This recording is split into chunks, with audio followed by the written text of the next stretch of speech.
Commerce educators, कल हम लोगों ने जो चैप्टर नंबर 2 देखा था उसमें हमने rule number 3 and rule number 4 complete किया था। रूल नंबर 4 के एक्सेप्शंस हैं वो भी हम लिख लेंगे, बट एक बार हम रिवाइज कर लेते हैं। हमने रूल नंबर 3 में देखो क्या पढ़ा था, किस किस कंपनी को कॉस्ट रिकॉर्ड्स बनाने होते हैं। ठीक है, तो हमने देखो इसमें क्या बात की थी कि वो कंपनीज जो गुड्स में है या सर्विसेज दे रही हैं हमें, और वो या तो किस में आ रही है, रेगुलेटेड सेक्टर्स में आ रही हैं, या फिर किस में आ रही हैं, नॉन रेगुलेटेड सेक्टर्स में आ रही हैं, फर्स्ट कंडीशन। और दूसरी चीज, उनका aggregate turnover from all its products and services, जितने भी बनाती है वो टोटल, तो वो टोटल का उसका एग्रीगेट टर्नओवर कितना आना चाहिए, 35 CR और मोर। अगर ऐसा होता है तो उसे कंपल्सरीली क्या बनाने होंगे, कॉस्ट रिकॉर्ड्स बनाने होंगे। ठीक है, ये हमने देखा था। इसके हमने एक्सेप्शन देखे थे कि रूल नंबर 3 मतलब कॉस्ट रिकॉर्ड नहीं बनाने किस किस को, एक तो micro and small enterprises as पर MSMED एक्ट, एंड सेकेंड अपना क्या था, ऐसी फॉरेन कंपनीज जिनका इंडिया में ओनली लाइसेंस ऑफिस है और वो कुछ स्पेसिफिक मेडिकल डिवाइसेस वगैरह के मैन्युफैक्चरिंग में या इंपोर्ट वगैरह में इन्वॉल्व है। ठीक है, नेक्स्ट हमने बात की थी, अपने पास में दो सेक्टर्स हैं जो रेगुलेटेड हैं उसमें 6 आइटम्स हैं, और जो नॉन रेगुलेटेड हैं उसमें 33 आइटम्स हैं, जो कि हमें ऐसा याद नहीं करने, रेगुलेटेड वाले 6 आपको याद करने होंगे। ठीक है, तो वो हमने सारे यहाँ पे डिस्कस किए थे। नेक्स्ट हमने बात की थी रूल नंबर 4। तो अपना रूल नंबर 4 क्या था, एप्लीकेबिलिटी ऑफ कॉस्ट ऑडिट, यानी किस किस कंपनी के ऊपर कॉस्ट ऑडिट एप्लीकेबल होगी। यहाँ पर हमने क्या बात की थी, रेगुलेटेड सेक्टर्स की अलग लिमिट है और नॉन रेगुलेटेड सेक्टर्स की अलग लिमिट है। रेगुलेटेड की लिमिट क्या थी, 50 और 25, नॉन की क्या थी, 100 और 35। ठीक है, ये दो लिमिट्स थी।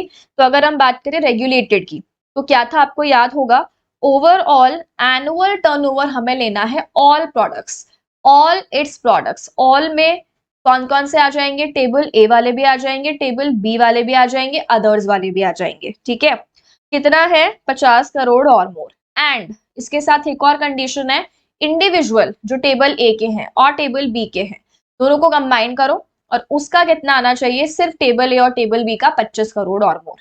और सेम ओवरऑल अगर हम बात करें नॉन रेगुलेटेड की, तो ओवरऑल कितना है, 100। और अगर हम सिर्फ टेबल ए और टेबल बी की बात करें तो 35। ठीक है, ये हमने एक एग्जाम्पल भी लिया था। अभी आज हम लोग और एग्जाम्पल्स देखेंगे, आपके जो क्वेश्चंस आपके गिवन है मॉड्यूल में वो भी हम अभी करने वाले हैं। एक बार पहले हम रूल नंबर 4 के एक्सेप्शन लिख लेते हैं एंड देन हम जो मॉड्यूल के क्वेश्चंस है वो डिस्कस करेंगे। ठीक है, चलो, तो अभी आप रूल नंबर 4 में एक्सेप्शंस बनाओ, लिखो exceptions of rule number 4।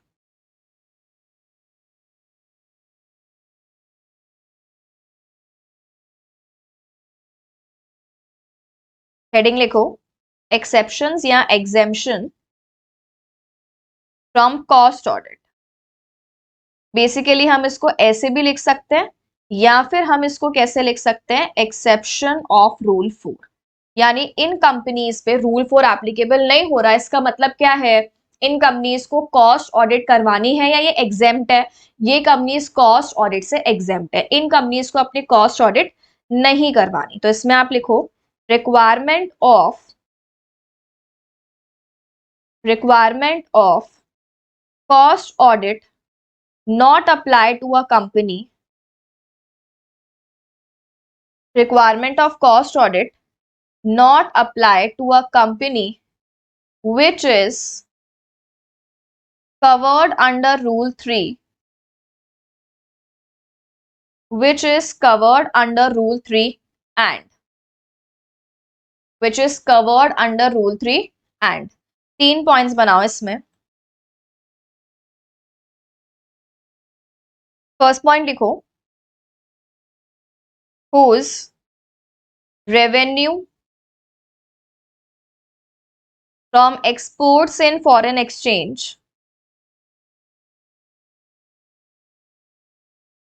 revenue from exports in foreign exchange exceeds 75% of its total revenue, exceeds 75% of its total revenue. Next लिखो point number 2, which is operating from says, which is operating from says क्या होता है? Special economic zone, special economic zone, ठीक है। Second हो गया which is operating from says. और point number 3 लिखो, engaged in generation of engaged in generation of electricity for engaged in generation of electricity for captive consumption, generation of electricity for captive consumption through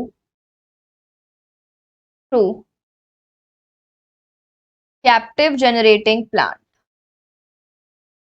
through captive generating plant, ठीक है। देखो basically आपको यहाँ पे क्या बोला गया है, नेक्स्ट अपना जो टॉपिक है एग्जेम्पशन फ्रॉम कॉस्ट ऑडिट, यानी ये जो कंपनीज है इन कंपनीज को कॉस्ट ऑडिट नहीं करवानी, बट क्या इन कंपनीज को कॉस्ट रिकॉर्ड्स बनाने हैं? बिल्कुल। देखो क्या बोला है यहाँ पे, ये जो एग्जेम्पशन है ये सिर्फ रूल 4 से है, यानी आपके ऊपर सिर्फ रूल 4 नहीं अप्लाई हो रहा, आपके ऊपर ऑडिट नहीं अप्लाई हो रही, लेकिन अगर आप रूल 3 में कवर्ड हो, ये देखो क्या बोला है, requirement of cost audit not apply to a company, एक कंपनी पे अप्लाई नहीं हो रही है, पर ये कंपनी ऑब्वियस है कि कहाँ कवर है, ये कंपनी कवर्ड है रूल नंबर 3 में, ये कंपनी कवर्ड है रूल नंबर 3 में, रूल नंबर 3 में कवर्ड है, इसका मतलब क्या, इनको कॉस्ट रिकॉर्ड्स बनाने हैं। बिल्कुल, कॉस्ट रिकॉर्ड के लिए जो एक्सेप्शंस है वो हमने दो अलग से पढ़े हुए हैं, तो अगर आप उसमें आ रहे हो तो कॉस्ट रिकॉर्ड नहीं बनाने,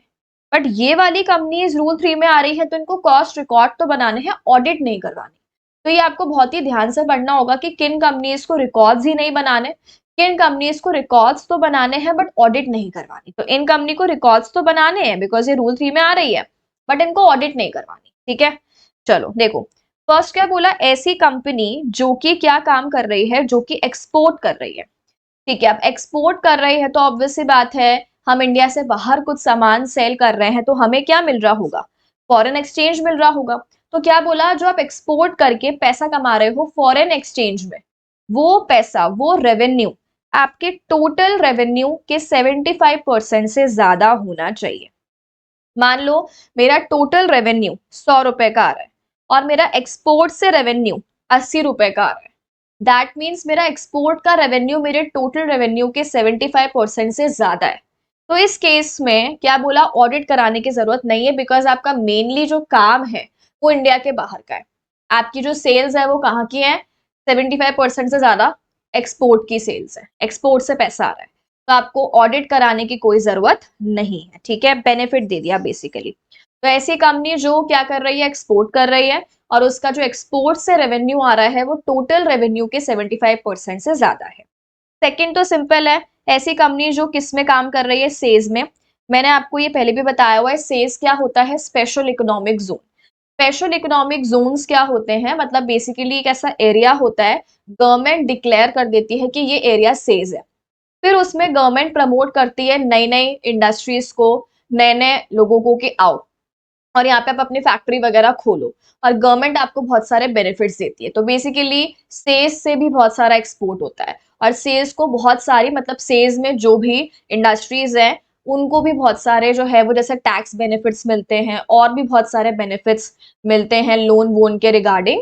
तो सेज में मतलब क्या होता है कि गवर्नमेंट को कोई पर्टिकुलर एक एरिया को डेवलप करना होता है तो वो उसको डिक्लेयर कर देती है सेज, और जो भी वहां पर काम करेगा आके उसको बेनिफिट मिलेगा। तो एक बेनिफिट क्या है, उसको कॉस्ट ऑडिट कराने की जरूरत नहीं पड़ेगी अगर वो एक ऐसे एरिया से काम कर रहा है जो कि सेज है, ठीक है। तो ऐसी company which is operating from says. और तीसरा, ऐसी company which is engage in generation of electricity, ऐसी कंपनी जो क्या बना रही है, ऐसी कंपनी जो इलेक्ट्रिसिटी बना रही है, ठीक है, फॉर कैप्टिव कंजम्पशन। इलेक्ट्रिसिटी तो बना रही है, ठीक है, बट वो इलेक्ट्रिसिटी किस चीज के लिए बना रही है, captive consumption. Now what is captive consumption, captive consumption का मतलब होता है सेल्फ कंजम्पशन। एक तो क्या होता है, आपने बनाई इलेक्ट्रिसिटी और आपने बेचा और प्रॉफिट कमाया, वो काम नहीं है। हम इलेक्ट्रिसिटी बना रहे हैं अपनी ही फैक्ट्री में यूज करने के लिए।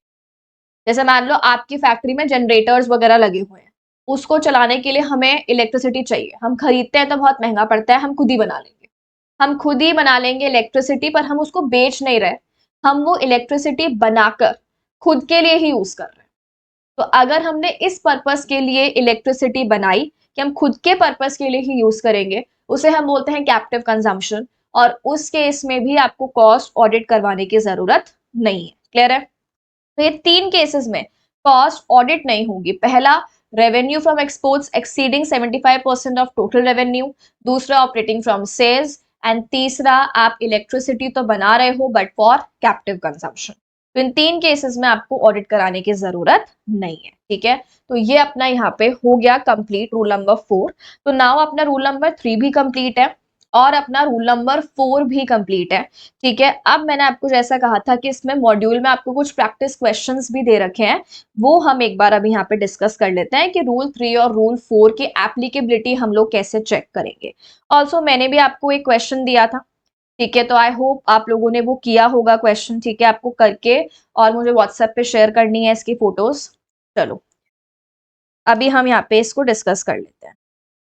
ये जो आपके मॉड्यूल के क्वेश्चंस हैं, देखो सबसे पहले आपको यहाँ पे ऐसे बुक में चैप्टर नंबर 2 में ही आपको ये सॉल्व जो केसेस हैं वो दिख जाएंगे, जो कि बेसिकली आपको क्या बता रहे हैं, ये क्वेश्चंस है applicability of rule 4 read with rule 3। मतलब इसमें दोनों के क्वेश्चंस हैं आपके, रूल 4 वाले भी क्वेश्चंस हैं एंड देन रूल 3 वाले भी क्वेश्चंस हैं। कि आपको इसमें बताना होगा कि कॉस्ट रिकॉर्ड बनाने हैं और इसके अलावा आपको क्या बताना होगा कि कॉस्ट ऑडिट करवानी है या फिर नहीं करवानी है। ठीक है, देखो सबसे पहले है अपना फर्स्ट केस नंबर 1। अगर हम बात करें, देखो क्या बोला है, अपने पास एक कंपनी है messrs XYZ and company limited furnishes the following information in regard to the immediately preceding financial year.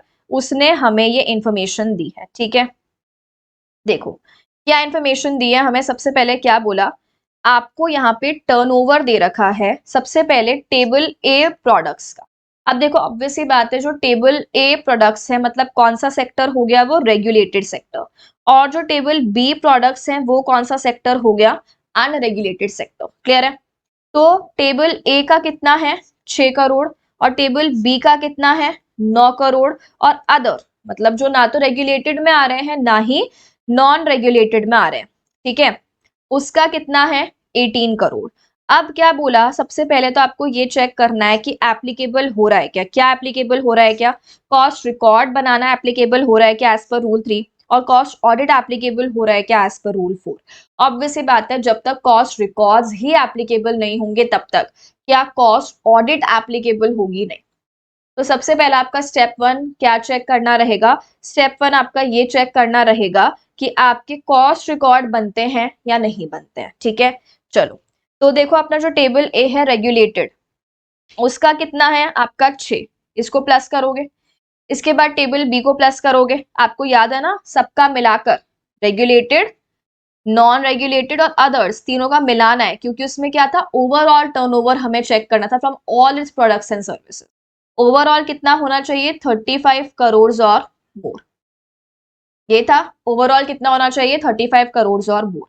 तो आपको इन तीनों को प्लस करना है। ठीक है, रेगुलेटेड का, नॉन रेगुलेटेड का, एंड देन आपका अदर्स का। तो अगर आप इन तीनों को प्लस करोगे तो देखो इन तीनों को प्लस करके आपकी वैल्यू क्या आ जाएगी, ये रहा 33 करोड़। तो क्या बोला इस केस में, ओवरऑल जो टर्नओवर है अपना वो कितना है, 33 करोड़ है, विच is obviously less than 35 crore. इसीलिए कॉस्ट रिकॉर्ड बनाने की जरूरत है या नहीं है, नहीं है। Cost records are not required to be maintained, obvious है। और एक बात बताओ, आप कोई दिमाग लगा रहा होगा, रूल 4 में कॉस्ट रिकॉर्ड ही नहीं बनेंगे तो ऑडिट करोगे क्या। तो जब रूल 3 का ही आंसर नो है तो रूल 4 पे जाने की जरूरत ही नहीं, चेक ही नहीं करना हमें। तो since cost records are not required to be maintained under Rule 3, the question of cost audit also does not arise. क्या आपको ये बात समझ में आ गई? तो इस तरीके से हमें यहाँ पर ये क्वेश्चंस सॉल्व करने हों।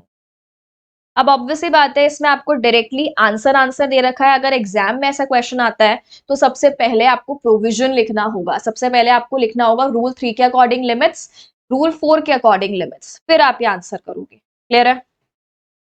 ठीक है, और फिर लास्ट में आपका ये कंक्लूजन आ जाएगा। चलो, तो ये अपना हो गया केस नंबर 1। अब हम चलते हैं केस नंबर 2 पे। देखो आपका केस नंबर 2 क्या बोला है। केस नंबर 2 बोला है, अगेन एबीसी लिमिटेड आपको इन्फॉर्मेशन दे रही है। टेबल ए प्रोडक्ट्स रेगुलेटेड कितना है 7 crore, table B products unregulated या नॉन रेगुलेटेड कितना है 8 करोड़, और अदर प्रोडक्ट्स कितना है 24 करोड़। अगेन दोनों ही सेम चीजें पूछी हैं। रूल 3 के अकॉर्डिंग रिकॉर्ड्स बनेंगे या नहीं बनेंगे, एंड रूल 4 के अकॉर्डिंग ऑडिट होगी या नहीं होगी। अगेन सबसे पहले हमें क्या करना होगा, सबसे पहले हमें रूल 3 की एप्लीकेबिलिटी चेक करनी है। तो रूल 3 की एप्लीकेबिलिटी क्या है, आपका जो एग्रीगेट टर्नओवर है from all the products and services कितना होता है 35 करोड़ या उससे ज्यादा। सिंपल सी चीज है, तीनों को प्लस करो, तीनों को आप क्या करोगे, प्लस करोगे। अब अगर आप ये तीनों को प्लस करोगे तो आपकी वैल्यू क्या आ जाएगी 39 करोड़। करके देख लेना, ठीक है। तो 7 + 8 + 24 ऑब्वियस है, आपकी कितनी आ जाएगी 39 crore, which is obviously greater than 35 crore. इसीलिए cost records are required to be maintained दोनों के लिए। ऑब्वियस सी बात है, हमें पता है ना दोनों के लिए सेम ही लिमिट है, तो दोनों के लिए आपके जो है बनेंगे क्या, बिल्कुल बनेंगे। अगर आपका एग्रीगेट टर्नओवर जो है वो 35 करोड़ या उससे ज्यादा है तो दोनों के लिए ही क्या हो जाएगा, कॉस्ट रिकॉर्ड्स बनेंगे irrespective of individual turnover. Individual turnover से हमें मतलब नहीं है, हमें तो एग्रीगेट से मतलब है। इंडिविजुअल आपको याद है ना, रूल 3 में इंडिविजुअल की कोई लिमिट ही नहीं है, ठीक है। रूल 3 में टोटल लिमिट चेक करनी है हमें, और टोटल लिमिट कितनी है आपकी 35 करोड़ या उससे ज्यादा।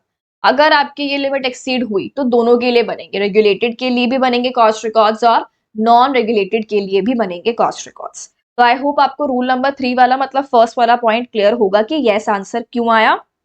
कुछ नहीं है, सबको प्लस करके अगर 35 या उससे ज्यादा आ रहा है तो यस लिख देना है। चलो, अब क्योंकि इसमें रूल 3 का आंसर यस आया है, क्योंकि इसमें रूल 3 का आंसर यस आया, तो इस केस में ऑब्वियस सी बात है हमें रूल 4 का भी लिमिट चेक करना होगा कि हो सकता है ऑडिट भी होने वाली हो, ठीक है। फर्स्ट में हमने क्यों नहीं चेक किया, क्योंकि फर्स्ट में तो रूल 3 का आंसर नो था, तो रूल 4 को चेक करने का कोई सेंस ही नहीं बनता, बट इस केस में हमें रूल 4 चेक करना होगा। अब ऑब्वियस है रूल 4 के लिए आप अलग अलग लिमिट्स चेक करोगे, रेगुलेटेड की लिमिट आप अलग चेक करोगे और नॉन रेगुलेटेड की लिमिट आप अलग चेक करोगे। अब सुनो, रेगुलेटेड की लिमिट आपको पता है दो होती हैं, 50 करोड़ और मोर और 25 करोड़ और मोर, और नॉन की भी लिमिट्स दो होती हैं, 100 करोड़ और मोर और 35 करोड़ और मोर। कल हमने वैसे ऐसा क्वेश्चन किया है। सबसे पहले हमें रेगुलेटेड का चेक कर लेना, ऑब्वियस सी बात है। अब रेगुलेटेड का चेक करने के लिए 50 वाले लिमिट आपको याद होगा सारे प्रोडक्ट्स की है, मतलब तीनों प्रोडक्ट्स के मिलाकर है, करेक्ट। तो अब अगर हम बात करें तीनों की मिलाकर 50 आनी चाहिए, तो एक बात बताओ, आप तीनों की हमने मिलाई थी ना, अभी यहाँ पे 7 + 8 + 24 हमने किया था, 7 + 8 + 24 हमने किया था, तो क्या ये 39 करोड़ नहीं आ रहा था, बिल्कुल। इन तीनों को प्लस करके कितना आ रहा था 39 करोड़ आ रहा था, विच इज ऑब्वियसली लेस देन 50। तो जब हमारी पहली ही लिमिट पूरी नहीं हुई तो क्या कोई सेंस बनता है लिमिट नंबर 2 चेक करने का, और क्या कोई सेंस बनता है इसको चेक करने का। जब 50 ही पूरी नहीं हुई तो 100 की लिमिट कैसे पूरी होगी भाई। इसीलिए जब रेगुलेटेड ही पूरा नहीं हुआ तो नॉन रेगुलेटेड तो वैसे भी पूरा नहीं हो। रेगुलेटेड पूरा हो रहा है तब ही जाके क्या चेक करना, नॉन रेगुलेटेड चेक करना। तो इसीलिए हम यहाँ पे क्या बोल सकते हैं, ओवरऑल टर्नओवर जो है इसमें कितना है 39, which is less than 50, and aggregate turnover जो है, अब देखो ओवरऑल ही कम है। अब ये अगर हम यहाँ पे टेबल ए और टेबल बी का भी कंबाइन, जैसे दूसरी लिमिट क्या थी अपनी 25, सेकेंड लिमिट अपनी क्या है 25, अब सेकेंड लिमिट 25 है, कैसे निकालते हैं हम, आपको याद होगा ना, सेकेंड लिमिट निकालने के लिए सिर्फ हमें ए और बी को प्लस करना है। सेकेंड लिमिट के लिए हमें सिर्फ जिसकी कॉस्ट रिकॉर्ड बन रहा है उसको प्लस करना है, ए और बी को। तो ए और बी को प्लस करके 7 और 8 कितना आ रहा है 15। अब जब यहाँ पे भी सेकेंड लिमिट पूरी नहीं हुई, देखो फर्स्ट लिमिट पूरी नहीं हुई ना, तो सेकेंड लिमिट पे जाके भी कोई सेंस नहीं है, बिकॉज हमें पता है कि दोनों के बीच में एंड आ रहा है। पर ठीक है, हमें आंसर को इलेबोरेट करना पड़ेगा, इसीलिए हमने दोनों लिमिट कैलकुलेट कर ली। तो क्या बोला, ओवरऑल भी लेस देन है और इंडिविजुअल जो है वो भी 15 करोड़ है, which is less than the threshold limit of 25 crore. तो इसीलिए क्या बोला, दोनों ही कंडीशन पूरी नहीं हो रही है, both the conditions are not fulfilled, इसीलिए cost audit is not applicable for products either under table A और टेबल बी। अब इसने टेबल बी को मतलब नॉन रेगुलेटेड को इसने यहाँ पे देखो सॉल्व नहीं करा है, बट ऑब्वियस सी बात है अगर वो सॉल्व करता भी तब भी आंसर नो ही आता, क्योंकि जब रेगुलेटेड की कम लिमिट्स ही पूरी नहीं हो रही तो ये लिमिट्स तो बाय डिफॉल्ट पूरी नहीं होगी, इसीलिए इसने क्या लिख दिया, cost audit is not applicable for table A and table B both. Cost records बन रहे हैं इसमें, इसका मतलब फर्स्ट का आंसर यस है और सेकंड का आंसर दोनों के लिए नो है। फर्स्ट वाले में तो हमें एक का ही चेक करना होता है, करेक्ट। सेकंड वाले केस में क्या होता है, हमें दोनों का अलग अलग चेक करना होता है, ठीक है। चलो अगेन आंसर जब आप कॉपी में लिखोगे स्टार्टिंग हमेशा कैसे होगी, लिमिट्स से, मतलब प्रॉपर आप रूल 3 को लिखोगे, रूल 4 को लिखोगे, उसके बाद ये आंसर। क्लियर है क्या? चलो ये अपना कौन सा हो गया, ये अपना हो गया केस नंबर 2। अब आते हैं हम लोग केस नंबर 3 पे। देखो बीके प्राइवेट लिमिटेड की इंफॉर्मेशन है, भाई क्वेश्चन तो सेम ही है। टेबल ए के प्रोडक्ट्स हैं, टेबल ए का आपको कितना दिया है 11 करोड़, टेबल बी का आपको कितना दिया है 14 करोड़ और अदर्स का आपको कितना दिया है 28 करोड़। अगेन आपसे क्या पूछा है, रूल 3 का एप्लीकेबिलिटी पूछी है कि रिकॉर्ड्स बनाने हैं क्या, एंड रूल 4 की पूछी है। रूल 3 के लिए तो सिंपल है, इन तीनों को हम क्या कर लेंगे प्लस, तो आपको प्लस करना होगा 11 plus 14 plus 28, 11 plus 14 plus 28 plus करो, देखो कितना आंसर आ जाएगा 53 सीआर। तो जब आप इन तीनों को प्लस करोगे तो कितना आंसर आ गया 53, और ऑब्वियस है कितना आना चाहिए था, अपना लिमिट कितनी होती है 35 करोड़ और मोर, ये लिमिट होती है। तो इसका मतलब क्या हम यहाँ पे कह सकते हैं कि फर्स्ट वाले का आंसर अपना यस आ जाएगा, बिल्कुल, क्योंकि जब एग्रीगेट टर्नओवर अपना 35 करोड़ या उससे ज्यादा आ रहा है तो इस केस में क्या बोला कि आपका आंसर क्या आ जाएगा, यस आ जाएगा। दैट मीन्स कॉस्ट रिकॉर्ड बनाने हैं। मैम क्या दोनों के लिए बनाने, ऑब्वियस सी बात है, अलग अलग है ही नहीं लिमिट्स, तो दोनों के लिए बनेंगे, टेबल ए का भी बनेगा as well as table B का भी बनेगा। क्लियर है? चलो फर्स्ट हो गया, अब आ जाओ सेकंड पे। सेकंड है अपना रूल 4। रूल 4 की ऑब्वियस सी बात है अलग अलग निकालोगे, रेगुलेटेड की अलग निकालोगे, नॉन रेगुलेटेड की अलग निकालोगे। रेगुलेटेड की दो लिमिट्स कौन सी हैं, रेगुलेटेड की दो लिमिट्स हैं 50 और 25, नॉन की दो लिमिट्स कौन सी हैं 100 और 35, ऐसा ही है। चलो अब देख लो सबसे पहले तो, अच्छा फर्स्ट लिमिट जो है वो तो अपनी आई हुई रहती है ना रूल नंबर 3 से, 50 वाली लिमिट के लिए हमें सबको प्लस करना होता है, तो सबको प्लस हम ऑलरेडी कर चुके हैं। फर्स्ट लिमिट ये तो होती है जितने भी आपके टोटल प्रोडक्ट्स हैं, रेगुलेटेड नॉन रेगुलेटेड अदर्स, तीनों को प्लस करके 50 या उससे ज्यादा आना चाहिए।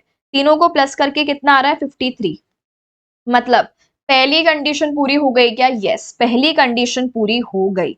और दूसरी कंडीशन जो है उसके लिए लिमिट क्या आनी चाहिए, दूसरी कंडीशन के लिए लिमिट आनी चाहिए आपकी 25 करोड़ और मोर। अब अगर आप इन दोनों को, अब देखो यहाँ पे हमें किन दोनों को प्लस करना है, ए और बी को प्लस करना है, इसके लिए हमें किसको प्लस करना है, ए और बी को प्लस करना है। ए और बी को प्लस करोगे तो कितनी आ जाएगी 25 करोड़ आ जाएगी क्या, ठीक है। ए और बी को प्लस करोगे तो कितनी आ जाएगी 25 करोड़। इसका मतलब क्या, ये भी लिमिट पूरी हो रही है, यस ये भी लिमिट पूरी हो रही है। इसका मतलब क्या हम कह सकते हैं कि टेबल ए के लिए आंसर यस आएगा। इसका मतलब टेबल ए के लिए कॉस्ट ऑडिट होगी क्या, एब्सोल्युटली टेबल ए के लिए कॉस्ट ऑडिट होगी, ठीक है। टेबल बी पे चेक करे बिना ही हमें क्लियरली दिख रहा है आंसर। देखो फर्स्ट कंडीशन 100 की है, नहीं आ रहा 100, क्या आंसर आ रहा है फर्स्ट का 53, तो फर्स्ट कंडीशन पूरी नहीं हुई, आगे जाने की जरूरत ही नहीं है, नो ही आंसर आएगा, बाय डिफॉल्ट सी बात है, ठीक है। बट फिर भी अगर हम देखें तो सेकेंड वाली कंडीशन भी क्या आ रही थी 25, तो 25 वाली भी मतलब लिमिट आपने एक बार कैलकुलेट कर ली तो बार बार थोड़ी प्लस करके चेक करोगे, आंसर तो सेम ही आएगा ना। तो फर्स्ट वाले में कितना आया था 53, वो भी पूरी नहीं हुई। सेकेंड वाले में कितना आया था 25, वो भी पूरा नहीं हुआ। तो ये दोनों ही पूरे नहीं हुए तो टेबल बी की ऑडिट नहीं होगी, ओनली टेबल ए की ऑडिट होगी। क्लियर है? टेबल बी की ऑडिट नहीं होगी, ओनली टेबल ए की ऑडिट होगी। देखो overall turnover is 53 crore and aggregate turnover of table A and table B कितना है 25 करोड़, ठीक है। इसकी वजह से हम ये कह सकते हैं कॉस्ट ऑडिट इज एप्लीकेबल, किसके ऊपर एप्लीकेबल होगी, only for table A product. Cost audit जो है वो आपकी एप्लीकेबल हो जाएगी सिर्फ और सिर्फ टेबल ए प्रोडक्ट्स के लिए, टेबल बी के लिए एप्लीकेबल नहीं हो। ठीक है, सिंपल से क्वेश्चन है, एक बार आपको ट्रिक समझ में आ गई ना कैसे कैसे करना है। कुछ नहीं है, पहले रूल 3 का निकालना है, देन रूल 4 का आपको लिमिट कैलकुलेट करके लिख लो एक जगह पे, दोनों में फिट करके चेक कर लो। ठीक है, चलो नेक्स्ट आ जाओ। नेक्स्ट है अपना केस नंबर 4, सन एंटरप्राइजेस। अब देखो सन एंटरप्राइजेस हमें क्या बोल रहा है। सन एंटरप्राइजेस बोल रहा है टेबल ए का टर्नओवर कितना है 19, टेबल बी का टर्नओवर कितना है 15 एंड टेबल सॉरी अदर्स का कितना है 76। काफी सारा हो गया। ठीक है, तो 100 प्लस हो जाएगा। चलो अब अगर हम वही सेम निकालना है हमें, है ना, रूल 3 का निकालना है, तो रूल 3 का निकालने के लिए आपको कुछ भी नहीं करना है, टोटल कर लेना है तीनों का। अब आप तीनों का टोटल करोगे तो कितना आ जाएगा, 110 आ जाएगा। ठीक है, हाँ ये रहा 110 करोड़। अब तीनों का हमने टोटल कर लिया तो कितना आ गया 110 CR, विच इज ऑब्वियसली 35 और उससे ज्यादा तो है ही ना। तो इसीलिए हम कह सकते हैं रूल 3 का आंसर क्या आ जाएगा, यस, क्योंकि आपका aggregate turnover from all the products and services कितना है 35 या से ज्यादा, मतलब आ रहा है, ऑब्वियस सी बात है। ठीक है, चलो अब आ जाओ रूल 4 में। रूल 4 में अपने पास में दो होते हैं, है ना, टेबल ए और टेबल बी। टेबल ए का हम लोग जानते हैं कितना होता है 50 और 25, टेबल बी का हम लोग जानते हैं कितना होता है 100 और 35। ठीक है, अब देखो सबसे पहले अगर हम बात करेंगे किसकी, टेबल ए की। अच्छा टेबल ए की बात करेंगे तो फर्स्ट वाला 50 आना चाहिए, 50 आ रहा है क्या, बिल्कुल। कितना आ रहा है 110। पहली कंडीशन पूरी हो रही है क्या, यस, पहली कंडीशन पूरी हो रही है। दूसरी कंडीशन 25 पूरी हो रही है क्या, 25 पूरी होने के लिए what we need to do, हमें टेबल ए और टेबल बी इन दोनों के क्या करना होता है, हमें कंबाइन करना होता है। ठीक है, सो अगर आप 19 और 15 को करोगे तो कितना आ जाएगा 34 CR। कितना आ जाएगा 34 CR।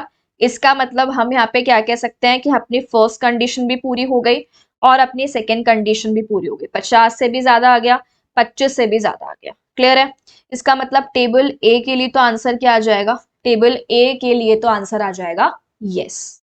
ठीक, अब आ जाओ टेबल बी। टेबल बी के लिए देख लो, लिमिट तो कैलकुलेट हो ही रखी है, इसका 110 है, हो गई पूरी। सेकेंड वाले का 35 चाहिए, table A plus B, but कितना आ रहा है 34, दैट मीन्स ये पूरी नहीं हुई।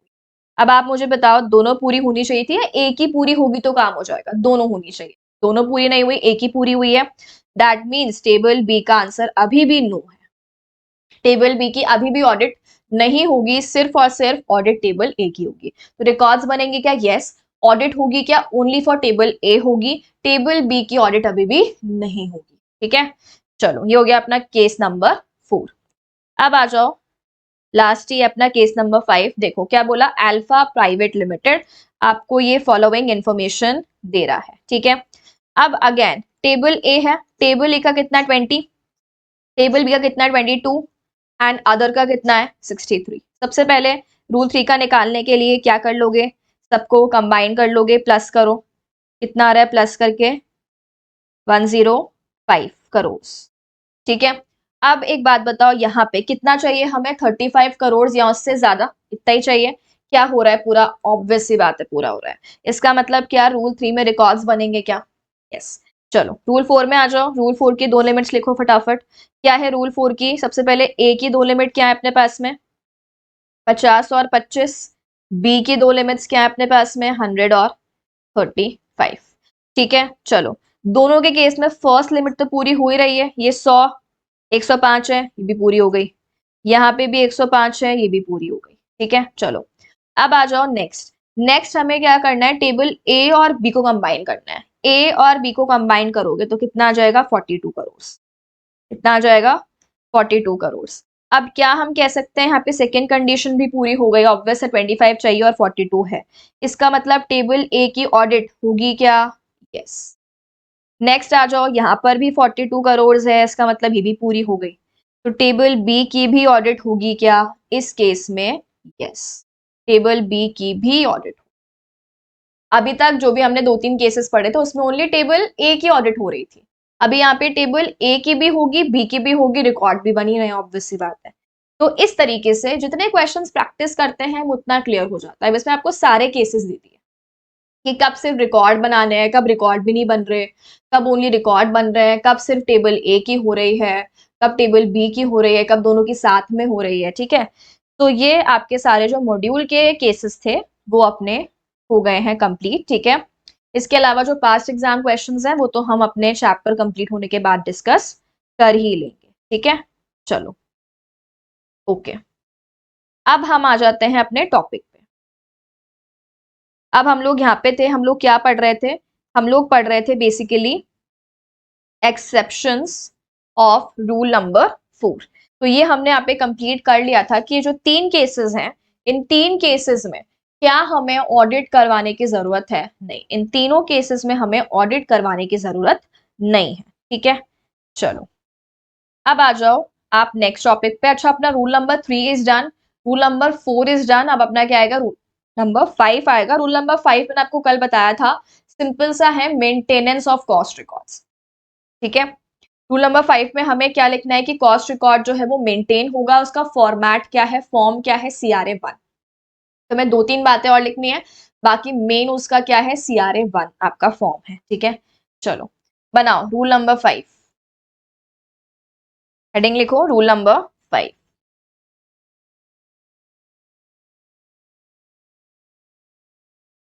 रूल नंबर 5 लिखो,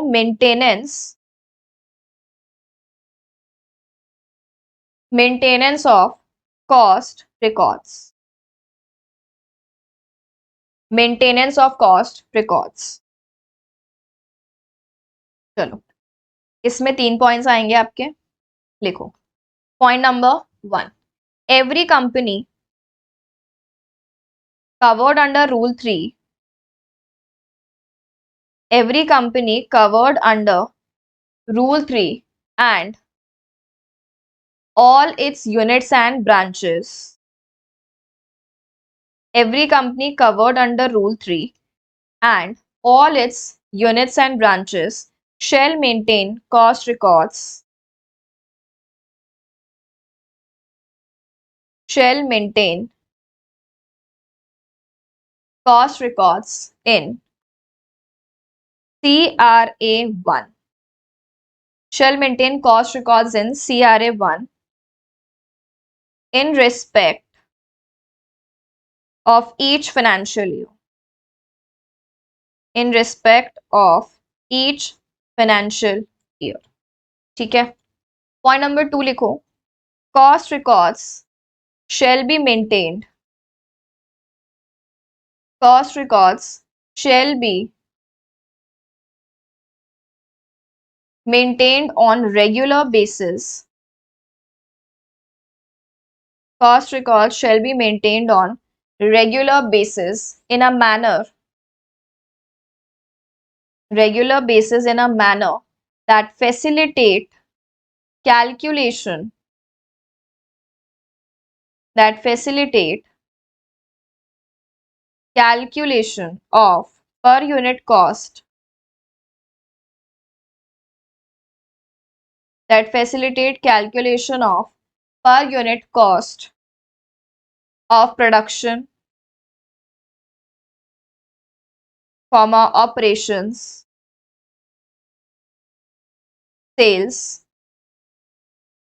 margin for each product, for each product or activity, for each product or activity for every financial year, for every financial year on monthly,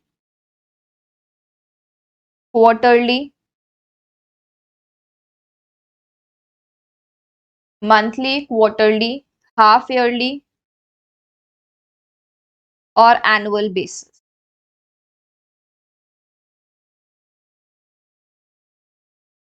monthly, quarterly, half yearly और annual basis. ठीक है, चलो next देखो, point number 3, last point, cost records shall enable the company to exercise control, shall enable the company to exercise control over various operations exercise controls over various operations and cost to achieve optimum utilization of resources. To achieve optimum utilization of resources. ठीक है, देखो क्या बोला, क्या है अपना rule number 5, maintenance of cost record, कि हमें कॉस्ट रिकॉर्ड जो है वो मेंटेन करने हैं। तो सबसे पहले क्या बोला, हर वो कंपनी जो ऑब्वियस सी बात है, कॉस्ट रिकॉर्ड कौन बनाएगी, कॉस्ट रिकॉर्ड वही कंपनी बनाएगी जो कहां पर कवर्ड है, जो कि कवर्ड है रूल 3 में। उससे अपनी सारी ब्रांचेस और अपने सारे यूनिट सबके ही क्या बनाने होंगे, कॉस्ट रिकॉर्ड्स बनाने होंगे। तो every company covered shall maintain cost records in CRA1। क्या बोला, हर एक कंपनी जो कवर्ड है वो उसके सारी यूनिट्स, उसके सारी ब्रांचेस, ये सब के सब क्या मेंटेन करेंगे, सब के सब कॉस्ट रिकॉर्ड्स मेंटेन करेंगे। किस फॉर्म में मेंटेन करेंगे, ये सब के सब कॉस्ट रिकॉर्ड्स मेंटेन करेंगे CRA1 फॉर्म में, in respect of each financial year.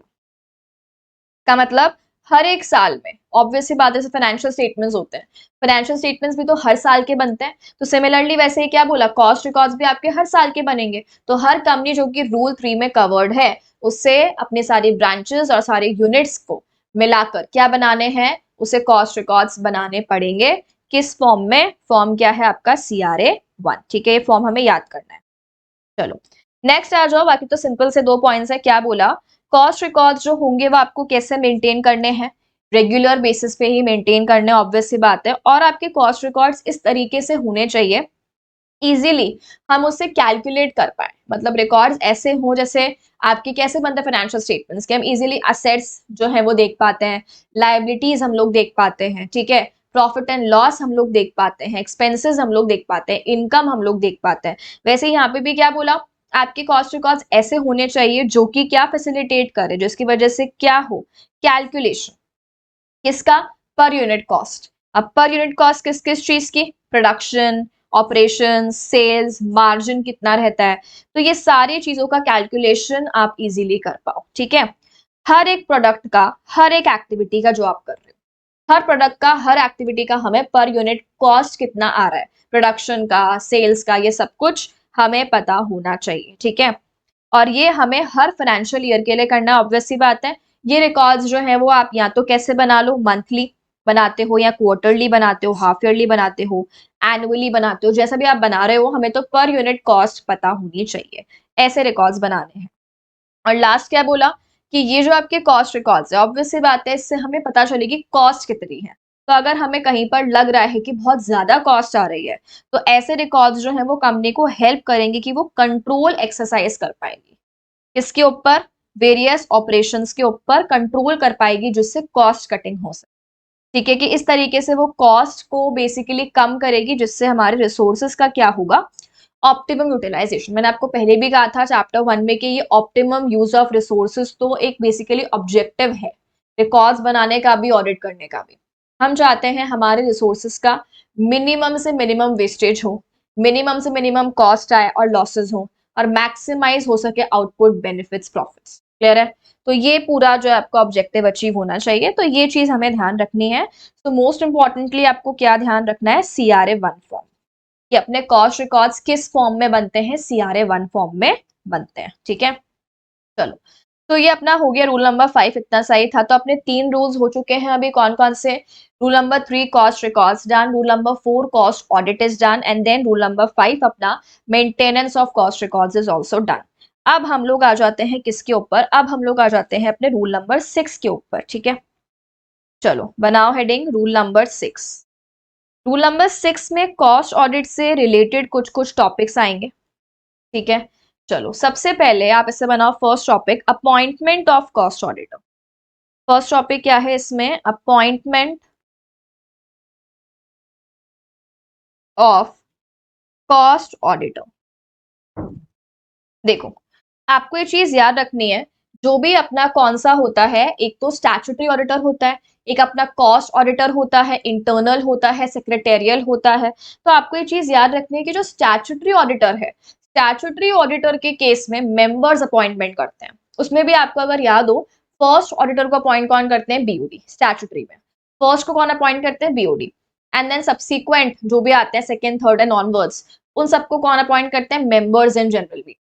तो स्टैट्यूटरी के केस में मेंबर्स इन्वॉल्व होते हैं, बट कॉस्ट ऑडिटर के केस में ऐसा नहीं होता। इवन कॉस्ट है या इंटरनल है या सेक्रेटेरियल है, सेक्रेटेरियल का तो अब लिस्टेड कंपनीज के लिए मैंडेटरी कर दिया है कि मेंबर्स करेंगे, बट वो अभी आप छोड़ दो, अपने सिलेबस में नहीं है। अगर हम बात करें किसकी? बाकी सारे ऑडिटर्स की, तो कॉस्ट हो गया, इंटरनल हो गया, इनमें मेंबर्स का कोई रोल नहीं होता।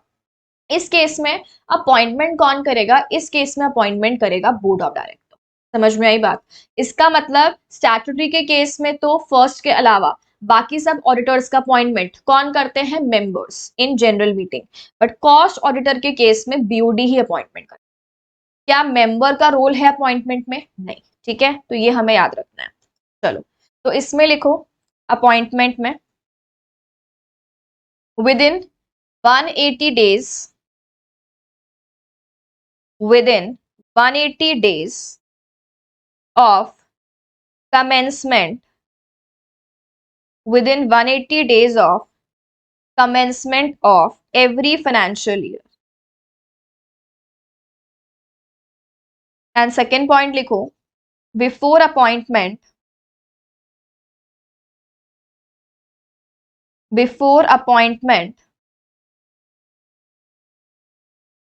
written consent, before appointment written consent of auditor and a certificate to be obtained. Before appointment written consent of auditor and a certificate to be obtained. अब ये जो सर्टिफिकेट है ना, इसको आप ऐसे हाईलाइट करना। इस सर्टिफिकेट में लिखो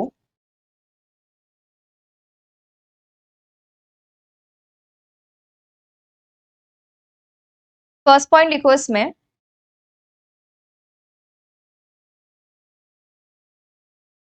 individual slash firm eligible for appointment. individual slash firm eligible for appointment. Next, individual slash firm satisfies the criteria. Individual slash firm satisfies the criteria under section 141, under section 141 of Companies Act. Under section 141 of Companies Act. Third point लिखो proposed appointment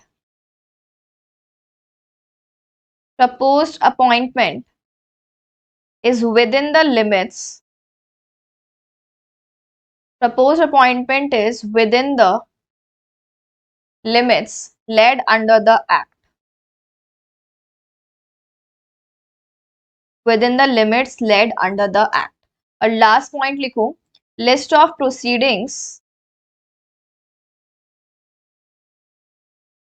list of proceedings against him or firm, list of proceedings against him or firm pending with regard to professional matters of conduct, with regard to professional matters of conduct as disclosed in the certificate, as disclosed in the certificate are true and correct. As disclosed in the certificate are true and correct. ठीक है, देखो basically क्या बोला, अपना first topic क्या है? Appointment of cost auditor. हमें पता है जो अपॉइंटमेंट है वो कौन करेगा? बीओडी करेगा। ठीक है, और ये अपॉइंटमेंट हमें कब करना है? ये अपॉइंटमेंट हमें करना है विद इन 180 डेज। और ये 180 डेज कहाँ से स्टार्ट होंगे? Commencement of every financial year. Financial year begin कब से होता है? फाइनेंशियल ईयर बिगिन आपका होता है 1 अप्रैल से।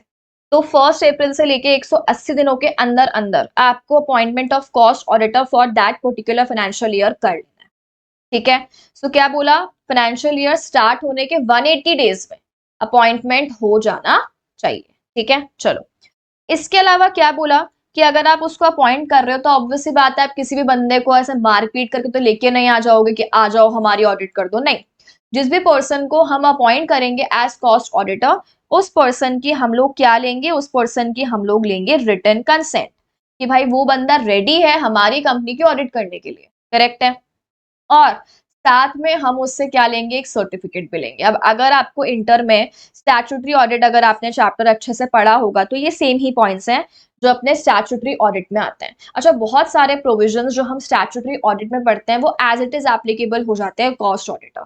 तो हम यहाँ पर भी देखेंगे। इसके अलावा हम जो नेक्स्ट चैप्टर नंबर 3 पढ़ेंगे ना, वहां पे तो बहुत सारी चीजें जो स्टैट्यूटरी पे लगती है आप देखोगे रिपीटेटिव चीजें इसके ऊपर लग रही है कॉस्ट ऑडिटर।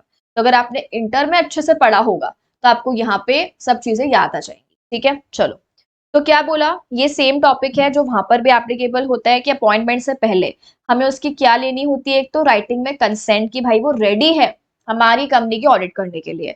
ऑल्सो हम उससे एक सर्टिफिकेट लेंगे। अब वो सर्टिफिकेट से मतलब बेसिकली क्या इंटेंशन है, उस पर क्या चीजें लिखी हुई होंगी। देखो फर्स्ट क्या बोला कि जो भी अपना कॉस्ट ऑडिटर है, अब अपना ऑडिटर तो इंडिविजुअल हो सकता है या प्रैक्टिसिंग कॉस्ट अकाउंटेंट्स की फर्म हो सकती है। तो जो भी है, इंडिविजुअल है या फर्म है, वो एलिजिबल है अपॉइंटमेंट के लिए। दैट मीन्स वो डिस्क्वालिफाइड नहीं है या डिबार नहीं है, किसी ने कोर्ट ने अथॉरिटी ने मना नहीं कर रखा ऑडिट करने से। एंड अगेन वो क्राइटेरिया अंडर सेक्शन 141 सेटिस्फाई कर रहा है। 141 में क्या दे रखी है, qualifications and disqualifications of statutory auditor दे रखी है। और वहां पे ये सेम चीज लिख भी रखी है कि स्टैट्यूटरी के ऊपर एप्लीकेबल होगा as well as cost auditor के ऊपर भी जितना एप्लीकेबल हो सकता है उतना एप्लीकेबल होगा। तो जो क्वालिफिकेशंस एंड डिस्क्वालिफिकेशंस हैं, तो जो भी डिस्क्वालिफिकेशन है वो तो एकदम सेम है। तो वो आप डिस्क्वालिफिकेशन में तो फॉल नहीं कर रहे हो, क्योंकि अगर आप डिस्क्वालिफिकेशन में फॉल कर जाते हो, आप बायस जो आप इंडिपेंडेंट नहीं हो, then you are not eligible to be performing cost audit. तो आपको वो चीज लिखनी पड़ेगी कि जो भी इंडिविजुअल है, जो भी फर्म है, वो क्वालिफिकेशन में फॉल कर रहा है और डिस्क्वालिफिकेशन में फॉल नहीं कर रहा है। ठीक है, ये चीजें you have to make sure. इसके बाद क्या बोला, जो आपका अपॉइंटमेंट है is within the limits laid down. अच्छा, अगर आपको याद हो तो स्टैट्यूटरी ऑडिटर में हम पढ़ते हैं कि एक ऑडिटर एक टाइम पे मैक्सिमम 20 कंपनीज की ऑडिट कर सकता है। एक ऑडिटर एक टाइम पे मैक्सिमम कितनी, 20 कंपनीज की ऑडिट कर सकता है। सेम ही एप्लीकेबल है कॉस्ट ऑडिटर के ऊपर भी। तो आपको ये भी चीज लिखनी होगी कि आपकी जो लिमिट एप्लीकेबल है आप उस लिमिट के विद इन ही ऑडिट कर रहे हो, लिमिट के बियॉन्ड जाकर ऑडिट नहीं कर रहे। ठीक है, तो propose appointment is within the limits. And last क्या बोला, मान लो अगर आपके ऊपर कोई प्रोसीडिंग्स वगैरह पेंडिंग चल रही है, तो जो भी प्रोसीडिंग्स पेंडिंग चल रही है आप उसकी लिस्ट लगाते हो कि मेरे ऊपर अभी ये प्रोसीडिंग इस अथॉरिटी के सामने पेंडिंग चल रही है। तो जो भी प्रोफेशनल मैटर्स हैं उसके रिगार्डिंग जो भी आपके ऊपर केस वेस चल रहा है ना, तो आपको उसकी लिस्ट लगानी है। और ऑल्सो आपको ये भी बोलना है कि भाई मैंने जो ये लिस्ट लगाई है कि मेरे ऊपर 2 केस चल रहे हैं, ये सही है। ऐसा नहीं होना चाहिए कि मेरे ऊपर चल तो रहे हैं 25 केस, बट वो 25 केस में से 23 केस मैंने बताए नहीं, क्योंकि हो सकता है इतने सारे केस देखकर मुझे जॉब ही ना मिले। तो मैंने सिर्फ 2 केस बता दी कि मेरे ऊपर ये 2 जो प्रोसीडिंग्स हैं ये पेंडिंग चल रही हैं। रिमेनिंग 23 मैंने नहीं बताई। या फिर मैंने मान लो सारी तो बता दी बट मैंने बहुत ही ऐसे झूठ लिख दिया उसमें कि मेरी गलती नहीं है, मेरे फेवर में जो है वो चीजें हो रही है, जबकि ऐसा नहीं है, आपके अगेंस्ट में चीजें हो रही है। तो क्या बोला, आपके ऊपर अगर कोई भी प्रोसीडिंग्स वगैरह पेंडिंग है तो आपको वो चीज की लिस्ट लगानी होगी। और वो लिस्ट में जो भी चीजें लिखी हुई है आप ये सर्टिफाई करके दो कि मैंने इसमें जो भी लिखा है that is true and correct. आपको ये चीज सर्टिफाई करके देनी है कि जो भी लिखा हुआ है that is true and correct. Clear है? तो ये चीज आपको करनी होगी अपॉइंटमेंट से पहले। ओके, और यहाँ पे हमने वो लिखा नहीं है, आप ये लिख दो, appointment to be made by board of director by passing board resolution. ठीक है, चलो अब आ जाओ आप नेक्स्ट टॉपिक पे। अब नेक्स्ट टॉपिक आप लिखो इसी में ही, इंटीमेशन ऑफ अपॉइंटमेंट। सब हेडिंग बना लो अपॉइंटमेंट वाले टॉपिक में ही, intimation of appointment.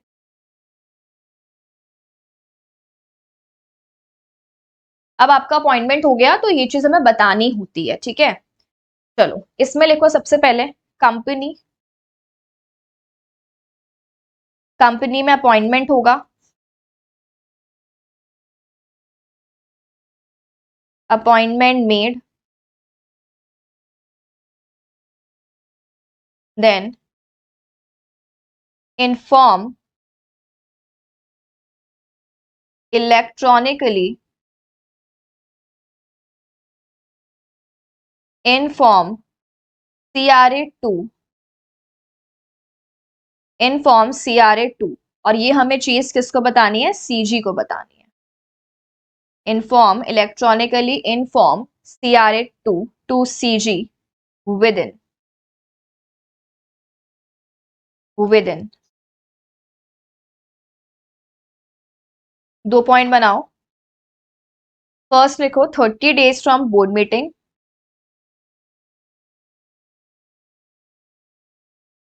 30 days from board meeting और 180 days from commencement of financial year whichever is earlier। 180 days from commencement of financial year whichever is earlier। देखो simple है, company में जैसे appointment हुआ तो हमें ये चीज किसको बतानी है, सीजी को, कि भाई हमने कॉस्ट ऑडिटर का अपॉइंटमेंट कर लिया। और ये चीज आप कैसे बताओगे, ऑनलाइन फॉर्म जाएगा, और कौन सा फॉर्म जाएगा, फॉर्म जाएगा CRA2। CRA2 आपको फॉर्म याद रखना होगा, आपको याद होगा CRA1 हमने अभी ऊपर किया था, CRA1 किसका है, फॉर्म ऑफ कॉस्ट रिकॉर्ड्स की, कॉस्ट रिकॉर्ड्स किस फॉर्म में बनेंगे, CRA1 में। और यहाँ पे क्या बोला, CRA2 जो है, CRA2 में हम CG को इंटीमेशन देंगे, किस चीज की इंटीमेशन देंगे, अपॉइंटमेंट की इंटीमेशन देंगे। अच्छा, फिर बोला है कि आपको ये जो चीज है इंटीमेशन देना है वो कितने डेज में देना है, ठीक है। तो देखो एक तो क्या बोला, जैसे हमें पता है कि अपॉइंटमेंट कहाँ पर होता है, अपॉइंटमेंट अपना होता है बोर्ड मीटिंग में, ठीक है। तो हम यहाँ पे जो ये इंटीमेशन देंगे, ये इंटीमेशन जब भी आपकी बोर्ड मीटिंग हुई है, उस बोर्ड मीटिंग के 30 डेज में आपको इंटीमेशन दे देना है। बोर्ड मीटिंग जब भी हुई है, बोर्ड मीटिंग के 30 डेज में आपको इंटीमेट कर देना, या तो ये, या फिर क्या बोला, 180 days from commencement of financial year. ऊपर हमने क्या लिखा था कि आपको अपॉइंटमेंट कब तक कर लेना है, फाइनेंशियल ईयर के 180 दिनों में, ठीक है। इसका मतलब ये अपनी क्या हो गई, ये अपनी हो गई मैक्सिमम टाइम लिमिट, कि आपको 180 डेज के अंदर अंदर कर लेना है। तो ये आपका मैक्सिमम डेट हो गई ना, ये कि इतने में तो आपको करना ही है। तो इतना ही टाइम है आपके पास अपॉइंटमेंट करने के लिए भी और बताने के लिए, ठीक है। अब देखो अगर आप 180 डेज अराउंड जो है वो काउंट करोगे तो सितंबर के जो लास्ट के डेज है 26 27 के अप्रॉक्स से कुछ आएगा, कैलकुलेट करके देख लेना। तो अगर हम बात करें तो जैसे मान लो मेरी जो बोर्ड मीटिंग है, मेरी बोर्ड मीटिंग लेट्स से कब हो गई है, मेरी बोर्ड मीटिंग हो गई है जुलाई में, मेरी बोर्ड मीटिंग कब हो गई है, जुलाई में, 1 जुलाई को, ठीक है। अच्छा ये कब एंड होगा, मतलब ये 180 डेज कब खत्म होंगे, जैसे मैंने बताया आपको सितंबर एंड में। तो अब जुलाई में मेरी बोर्ड मीटिंग हो गई है, तो जुलाई के बाद आपको 30 डेज लेने हैं, तो वो जुलाई एंड आएगा, 31 जुलाई। तो अब इस केस में क्या बोला कि आपको जुलाई एंड पे, 31 जुलाई को, या फिर सितंबर एंड पे फाइलिंग करनी है। तो अब इस केस में क्या बोला, इन दोनों में से जो भी अर्लियर है, तब अर्लियर क्या है मेरा, जुलाई। तो मैं फाइलिंग कब करूंगी, CRA2 की जुलाई में। समझ आई बात, यानी ये मेरी बोर्ड मीटिंग की डेट हो गई, बोर्ड मीटिंग की डेट से 30 डेज में, 30 डेज में आपको क्या कर लेना है, 30 डेज में आपको फॉर्म फाइलिंग कर लेना है। क्या बात समझ में आई, तो 30 डेज ले लो, या फिर 180 days from the commencement of financial year, वो ले लो। अब दोनों में से जो भी अर्लियर। अच्छा मान लो कंपनी लेट लतीफ कंपनी है, एकदम होता है ना एंड डेट पे आके, जैसे आप लोग में से भी कुछ हो गए एकदम लास्ट डेट पे हम फॉर्म फिल करेंगे, या तब भी नहीं कर पाएंगे हम तो लेट फीस से पे करेंगे, ऐसे भी लोग होते हैं। तब मान लो कंपनी है, कंपनी ने बोर्ड मीटिंग कब करी है, 20 सितंबर को। कंपनी ने बोर्ड मीटिंग कब करी है, 20 सितंबर। अब 20 सितंबर के बाद अगर आप 30 डेज काउंट करोगे, अगर आप 20 सितंबर के बाद 30 डेज काउंट करोगे तो वो कहाँ जाएगा, समवेयर इन अक्टूबर। तो अब मुझे अक्टूबर में फॉर्म फाइलिंग करनी है या मुझे जो सितंबर एंड जहाँ पे मेरे 180 डेज खत्म हो रहे हैं वहां पर फॉर्म फाइलिंग कर देनी है। ऑब्वियस दोनों में से अर्लियर कौन सा है, सितंबर वाला, अक्टूबर तक नहीं जाना। तो अल्टीमेटली दोनों में से जो भी आपकी अर्लियर डेट आ रही है आपको उस अर्लियर डेट पे फॉर्म फाइलिंग कर देनी, ठीक है। तो ये चीज हमें ध्यान रखना है। तो क्या बोला यहाँ पे, ये अपॉइंटमेंट आपको कर देना है और इस अपॉइंटमेंट का इंटीमेशन आपको सीजी के पास फाइल कर देना है CRA 2 में विद इन 180 डेज या फिर 30 days from board meeting, which ever is earlier. तो ये चीज आपको यहाँ पे ध्यान रखनी होगी, ठीक है। सो ये अपना फर्स्ट टॉपिक यहाँ पे कंप्लीट हो गया। फर्स्ट टॉपिक अपना क्या कंप्लीट हो गया, अपॉइंटमेंट ऑफ कॉस्ट ऑडिटर। आज के लिए हम लोग इतना ही करते हैं, बाकी जो टॉपिक्स है वो हम अपनी नेक्स्ट क्लास में करते हैं कंटिन्यू। इतना आप पढ़ लेना, जो हमने मॉड्यूल के क्वेश्चंस किए हैं एक बार खुद से घर पे प्रैक्टिस करना। ये मत सोचना मैंने करवा लिया आपने साथ साथ पढ़ लिया, नहीं, कॉपी में सॉल्व करके देखना। बहुत ही बेसिक क्वेश्चंस है बट स्टिल जब तक आप लिखकर सॉल्व नहीं करोगे तब तक थोड़ा सा कंफ्यूजन रहता ही है, ठीक है। चलो okay, thank you everyone and have a nice day.